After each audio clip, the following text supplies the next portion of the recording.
Ya, selamat pagi saudara. Hari ini kembali lagi bersama saya Siti Tania dalam Bincang Inspiratif Kompas TV Lampung. Tentunya pagi ini saya menghadirkan dua narasumber yang istimewa sekali.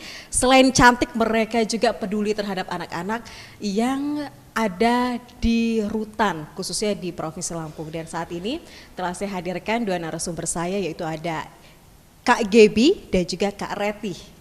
Hai Kak Gebi, Halo, apa kabar hari ini? baik. Cantik sekali. Terima kasih telah hadir di Kompas TV ya. Iya, terima kasih, Hai Kak Reti Cindy. juga. Aduh, ini luar biasa Kompas TV kedatangan yang cantik-cantik hari ini begitu ya. Seger ya pagi-pagi Seger ya. banget pagi-pagi. Kak Gebi sebagai founder dari Wiber dan Iya. juga Kak Reti ketua chapter Lampung.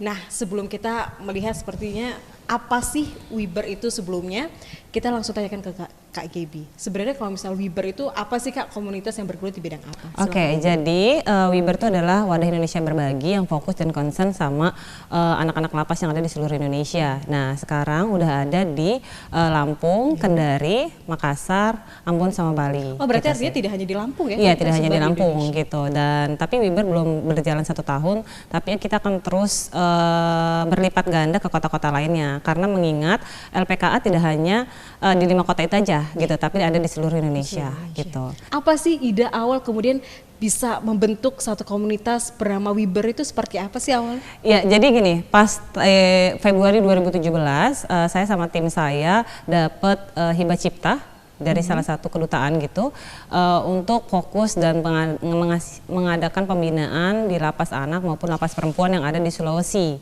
Nah, kemudian selama 1 bulan saya berinteraksi sama mereka dan saya baru tahu ternyata ada hal-hal yang ingin saya terus dan kembangkan program ini gitu loh. Jadi tapi saya lebih fokus ke anak. Ke anak. Kenapa harus anak? Fokusnya? Karena gini, saya berpikir kalau anak masih terus memiliki masa depan, ya dan anak itu juga masih mereka ingin punya potensi iya lah, dan begitu. bukan. Jadi kayak mereka melakukan kesalahan itu bukan karena pure dari diri mereka sendiri gitu. Jadi mereka kan mungkin melakukan itu karena tersesat, Iya, karena atau lingkungan gitu. pengaruh lingkungan. Iya, seperti itu. Jadi kita lebih concern ke mereka. Kita akan membina mereka untuk menjadi yang lebih baik lagi. Seperti itu sih. Oke, luar biasa sekali.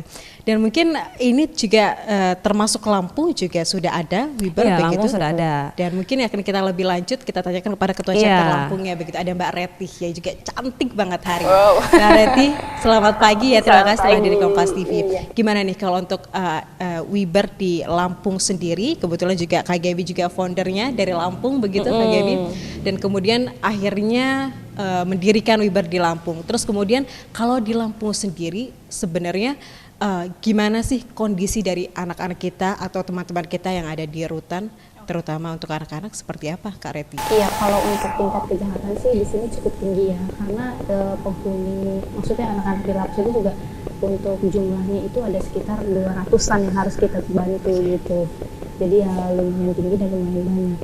Untuk rutannya sendiri di mana? Rutannya itu terletak di daerah Masda, Teginenang. Teginenang. Oke. Dan kemudian setelah pastikan itu Wiber turun ke lapangan melihat kondisi langsung anak-anak di rutan. Sebenarnya apa sih sebab pertama mereka bisa melakukan satu kejahatan itu sebenarnya apa sih Kak Reti kalau dilihat dari beberapa pengalaman di lapangan? Ya, yang pertama sih yang saya lihat sih di situ banyak karena masalah ekonomi ya, dan kurangnya mereka masalah pendidikan juga karena lingkungan. Yang terakhir itu ada juga di lingkungan. Yang pertama itu untuk masalah ekonomi, kayak mereka kan benar-benar yang dari daerah-daerah gitu untuk mencari mata pencaharian juga mereka sangat agak sulit gitu. Jadi ya mau tidak mau ya mereka harus melakukan sesuatu, jadi terpengaruh juga sih dari lingkungannya gitu. Oke, baik. Dan kita mungkin kembali ke Kak Gebi. Kalau misalnya tadi Wiber sebagai wadah Indonesia berbagi, artinya kita juga bisa berbagi dengan anak-anak rutan. Lalu kemudian kan di samping itu juga kita ada unit perlindungan perempuan dan anak. Terus kemudian gimana kita membagi perannya antara PPA dan kemudian juga Wiber, seperti apa perannya? Jadi kalau itu kan kalau PPA itu kan perlindungan anak sama perempuan. Nah kalau kita ini fokus untuk membina anak-anak yang tersangkut hukum, gitu. Jadi setelah mereka keluar nanti, itu pun kita masih berhubungan, maksudnya menjaga komunikasi dengan mereka. Jadi mau tahu mereka tuh sekarang di mana, gitu loh. Jadi jangan sampai mereka mengulangi hal tersebut untuk kembali lagi, gitu. Sini gini, jadi ada beberapa hal yang perlu diketahui sama kalian semua. So stop, buanglah stigma negatif kalian, gitu. Karena mereka juga memiliki kesempatan yang kedua. Itu sih yang pengen kita tanamin ke kalian, gitu. Jadi jadi Wiber sendiri Lampung ini ada lagi bikin project film nih, gitu. Jadi judulnya nanti deh kita ulas ya, segmen kedua ya. Tapi intinya adalah secara keseluruhan kita pengen ngangkat kalau vonis di luar itu lebih kejam daripada vonis di dalam.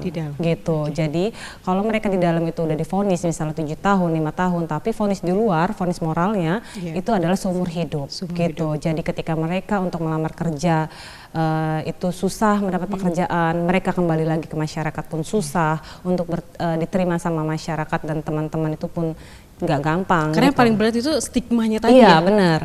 Jadi itulah, jadi yang kita bilang, maksudnya gini, kalau mereka tidak diberikan kesempatan, gitu kan, mereka akan mengulangi hal itu lagi, gitu. Karena mereka pikir hanya itulah yang mereka bisa, gitu. Jadi peran lingkungan juga tetap berfungsi banget ya. Peran lingkungan, keluarga, gitu. Karena gini, ketika mereka masuk, ada beberapa dari keluarga yang sama sekali nggak mau ngejenguk, gitu. Bahkan udah 5 tahun sampai 7 tahun itu nggak mau ngejenguk, gitu.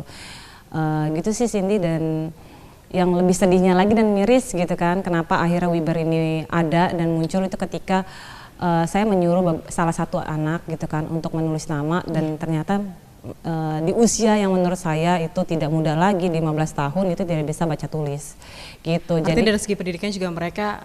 Iya begitu. Jadi saya kaget di usia seperti itu mereka nggak bisa sama sekali, gitu. Jadi bagaimana mau untuk masa depan mereka tuh gimana, gitu. Jadi itulah idenya munculnya seperti itu. Baik, luar biasa sekali Kak Gaby dan Kak Rati. Kita akan balik lagi, nanti akan ngulas lagi sebenarnya keseruan dari Wiber ini sendiri. Tapi jangan kemana-mana, tetaplah di Bincang Inspiratif Kompas TV Lampung.